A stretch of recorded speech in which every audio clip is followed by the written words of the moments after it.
G'day guys, it's Kev and I'm here at Healesville Sanctuary.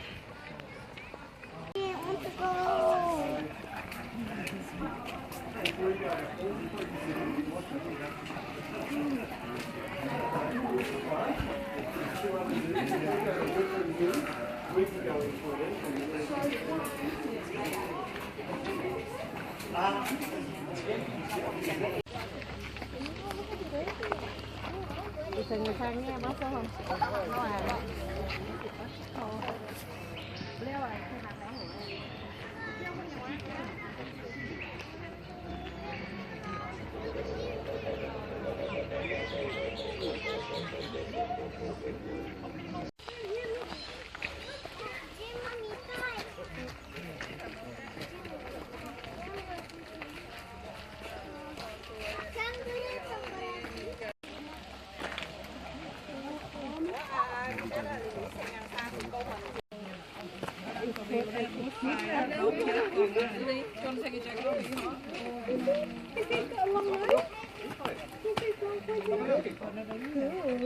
Kevin!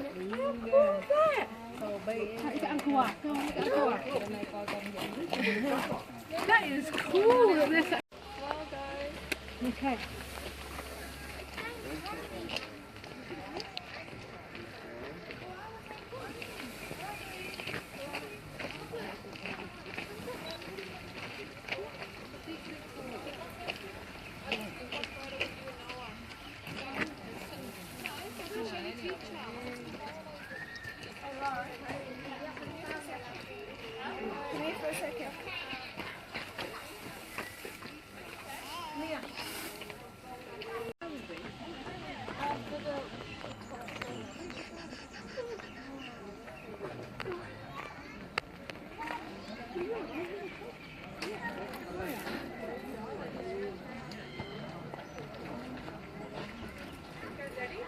Kanske studieförbund kring Phorusrhacos. Det är nog tack, ja. Kom on, va?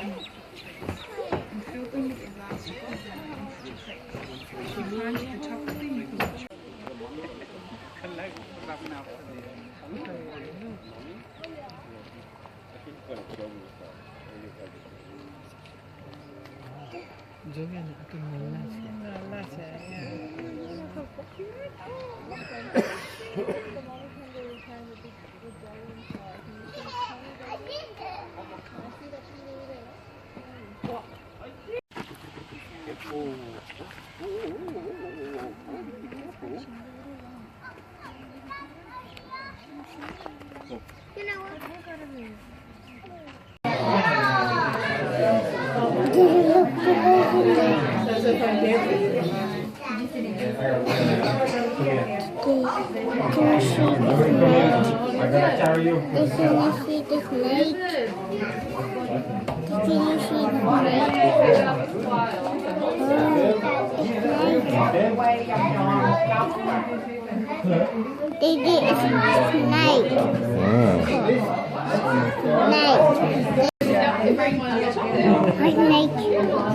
But they don't need venom when they're like this because snakes are all muscle, so they sprang the venom. Why is there no little babies there? Babies? I don't know. Basically all of them. Crocodile? On the tray? It's on the tree. Here, go here. Here. Look, look on Daddy's phone. Look on Daddy's phone. Look. No, look. Is it in the mouth? See?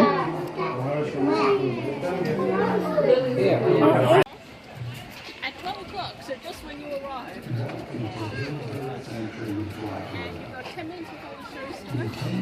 10 minutes to try and find It's just any bird that eats other animals. So they could be a penguin or a pelican or a magpie or a raven. All those birds eat smaller animals, but they use their beaks to catch their food. Now we want you to meet some highly specialised birds of prey today called raptors. And being a raptor means to seize, okay? So these birds don't use their beaks, they use their feet. They've got powerful feet and big claws on their toes called talons. And that's how they catch and kill their prey. Now, so River's really just cruising around out here at the moment. He's not working too hard, but we are going to put him to work, okay? These birds are great hunters. Animals that might be scurrying around, they pick off just about anything that moves. If it's a good small size. Ready, River? Let's see how he goes today. It's a Saturday afternoon for this bird. He's had enough, I think.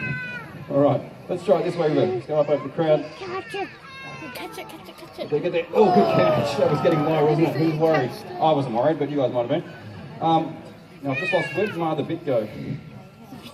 That way, thank you. Stop. Behind, thank you. Well played. Oh, we're about to go into pantomime mode there for a moment. It would have been different. All right, now we'll give River another one here. So watch carefully. These birds are really aerobatic. So they will go for food on the ground. Maybe River's not going to show us that today. We'll give it one more go. Nope. They are great generalist hunters. They're also on the ground. And so does Australia's largest bird. Now I'm hoping you've already seen Australia's largest bird today. Maybe put your hand up for me if you've seen an emu since you've been here today. Who's seen an emu? Yeah, most of you. So you know these big birds. Not surprisingly, they lay really big eggs as well. If you've never seen an emu egg before, they look like this one. This is a pretend one. It's made out of plaster. But emu eggs are enormous, green, and they weigh about 700 grams. So if that was a real one, there would be enough food in there to keep her going for 3 or 4 days. You can see Beatrice is pretty keen. Her feet won't really do the job, so she needs a tool. And the tool I'm going to give her today is just a rock. So it's not a very high-tech tool. Let's see what happens. She's going to use that rock to smash her way into this big egg. That's a bit better. She's put a hole in it with her foot and her beak. She can finish it off. I want to give her a round of applause for that. It's good effort. Well done, Beatrice. Nice one. You might be thinking, yeah, that's pretty cool, but it's probably just a trick they've taught the buzzard. It's actually not a trick. If they don't need to teach these birds how to do that, what Beatrice has just shown you there is an instinctive behaviour or a natural adaptive skill. And it is kind of cool. There's only one other bird species on this whole planet that uses that same technique to get into its food. You need to go all the way to northern Africa to see it. It's a bird called the Egyptian vulture, and they use that same technique, except to get into ostrich eggs. So I think you'll agree there are two pretty clever birds in the world. Now, Echidna parrots only live in tropical rainforest habitat. So here in Australia, the only place you can see them is in far north Queensland on the Cape York Peninsula, living in those rainforest habitats there. Now, some of you might know in the bird world that it's quite often the boys like Les here. They're the really brightly coloured ones, and the girls sometimes, not so much. Sometimes they're a dull grey or a dull brown coloration. But with these Eucalyptus parrots, both the boys and the girls are really brightly coloured, but they look completely different from each other. On the right hand side here is probably the prettiest bird in Australia. This is the Megabeasts Cockatoo, absolutely stunning. When he lands on the other side, he's going to raise his crest, and you'll see those colours in the crest there. Absolutely stunning looking bird. Now, both these birds need those big old trees because they nest in tree hollows. And for a tree to be big enough to have a big enough hollow for something like a red-tailed to nest in, that tree needs to be about 200 years old. And while deforestation continues to occur, those old growth forests are being lost. So too is the habitat of these beautiful birds. And I'm not sure if any of you can work out how long it takes. Here it comes, here it comes. It's they don't see colour. So Lily's out here seeing you and me and everything else in black and white. That's not really a disadvantage. It might sound like it. These birds have given up their colour vision, and in exchange they see about 35 times better than any of us. So you have amazing eyesight, and to go with that, they also have incredible hearing as well. Now, of course, Lily does have an ear on each side of her head, but with ours, one of her ears is set a little bit higher up on their head than the other one. So it means they hear left and right, but they can also hear up and down at the same time. That's really handy. So if you imagine it was so dark that she couldn't see her prey, then Lily could find her prey if it made noise. So if a little mouse did make a noise, then she can find you even if she can't see you. Ready? Now, another very handy thing these birds can do, watch Lily the way there, watch her head. You'll see she can keep her body still, and then just move her head. She can flick it around, she can turn her head in either direction for an arc of 270 degrees. That's a long way, so they keep everything nice and still. Just move their head, work out where their prey is, and then fly down and grab it. And you can probably hear Lily as well here today. When she's flying, she's making a little chirruping noise. That's a pretty happy noise for an hour like this. She's not really working too hard out here. Lily's getting all her favourite food, so life is pretty good. If she was hunting though, she'd be as quiet as possible. And these birds, when they are actively hunting, they're virtually silent. Owls have really special feathers. The edges of their flying feathers are frayed, and that muffles the sounds of their wings beating, so that their prey doesn't hear them coming. Over the sun. Now you might think with all those adaptations that these birds would be doing really well out there. In northern Australia there are lots of beautiful barking owls. Unfortunately here in Victoria, the bird we're looking at the moment is actually an endangered species. We only have about 50 or 60 pairs of these birds left breeding here in Victoria. It's not going very well at all. Now I did mention the barn owls before. It's a really different story for them. Okay, barn owls are going very well here in Australia and in other parts of the world as well. The one pair of barn owls can catch and kill anywhere up to 2,000 mice a year. There's only one pair of owls around.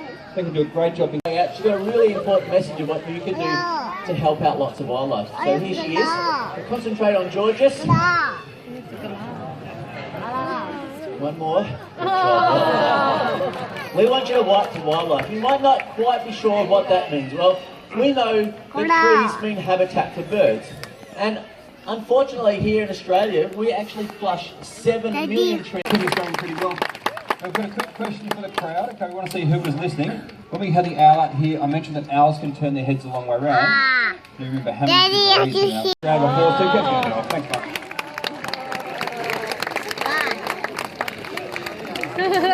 Okay, now you might not realise it, but right now, just a get off that. That is, of course, the main weapon of these birds. It's what they used to catch and kill their prey. It's also what they used to defend themselves against other eagles as well. How was that? Now, prey for a bird like this one is typically small mammals. I think I've just proven when I say small mammals, I don't mean small children. I mean things like little rabbits and bandicoots. So really pretty small things like that. They're quite capable of hunting something up to the size of a wallaby or a small kangaroo. Of course, those things can weigh 12 or 14 kilos. Kangaroo's a big bird, but she's a big bird who wants to fly. She's as light as possible. She's actually under 4 kilos when we weighed this morning. So they're very powerful hunters. They can go things much bigger and heavier than themselves. That's where those big feet come into it. Now, as well as eating mammals, they do eat other birds occasionally. Everyone that's close enough. So they do occasionally eat other birds, so sort of cockatoo sized and larger. They eat reptiles, they eat a lot of dead stuff as well. In fact, these birds and the black-breasted buzzard you met earlier in our show, they're really important in our environment. They clean up a lot of dead animals. They eat a lot of dead animals left lying around. The other important thing they do these days through much of their range, about 80% what eagles are eating. Here today, it is a good idea to look up throughout the day. You might be really lucky. Actually, might could just see some wild eagles while you're here today. We have a pair that live very close by. So as you're walking around, you may well get to see them. If you do see a pair of eagles, the thing to look at, of course, is the shape of the tail. Watch Maggie when she lands. She'll found it right about there. Very good, look at that very distinctive feature. You're on the phone.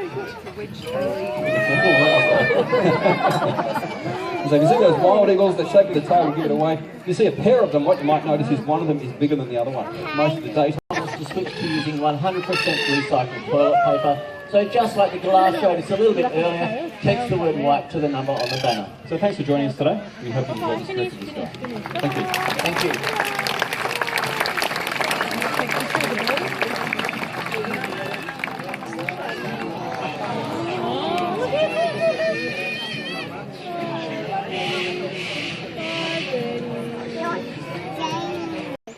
They've got red tails. This is cool. Awesome. We're going to wait for a lady to open the door for us. We have to go downstairs. Thank you very much. Been a wonderful audience. Yeah. I'm here all week. Try the thing. Well done, Emily. Now, unfortunately, red-tailed black cockatoos in Victoria are now critically endangered.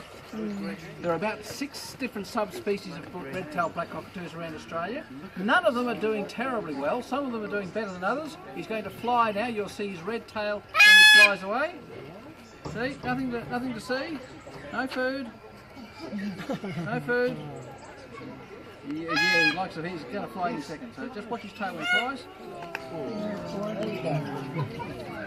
The ones in Victoria, unfortunately, are only. That's reading it.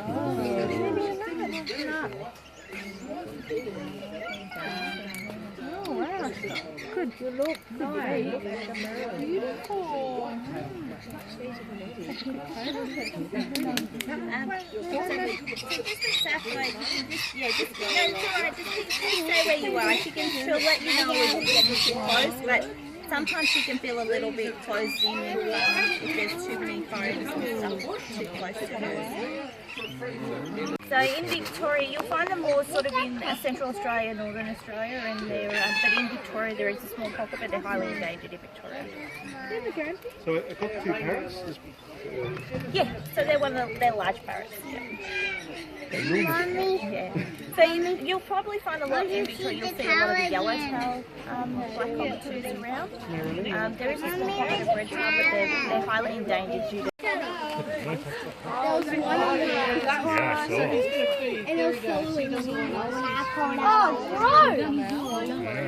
Look, Mom. Mommy, look here. Good. Oh, there we go. Yeah. Acorn. Not this one. Boys. Acorn.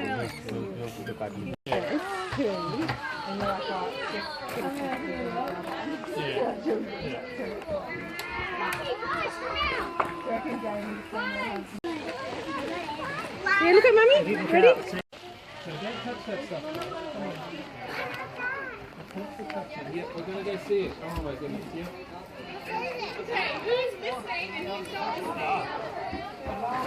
Through you guys.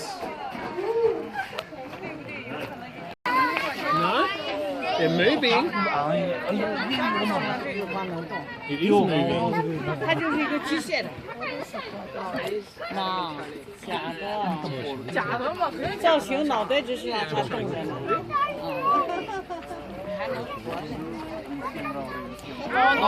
Just a robot.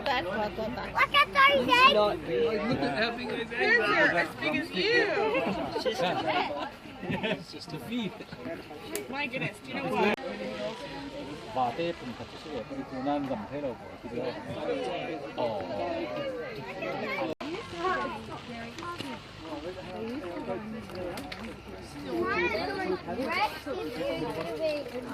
Yes, I think you should pat it.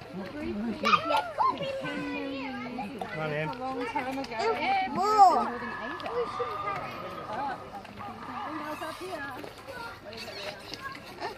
More.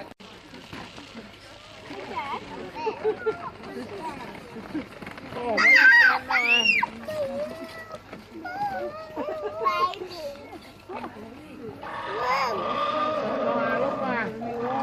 that one actually moved.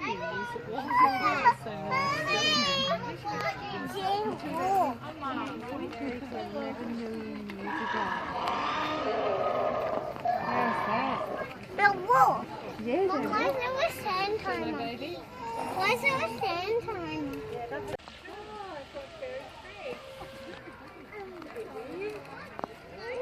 I like it, yeah. I was moving it like that. This big one. My little shell. On its back. It's got a shell on its back. Make a noise. Like a doggy, like a seal. Want to take you to a Kong Kong? Oh, back. Get a bottle. You ready now? Smile.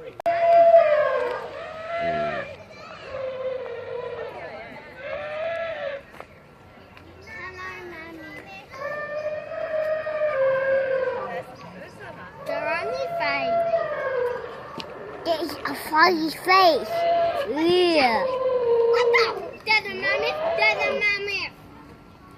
That is alien. Guys, That's a beginning. It's not real tiger.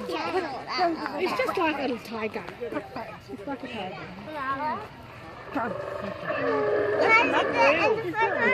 Only if you're in it. Not in it yet. That's not a good time to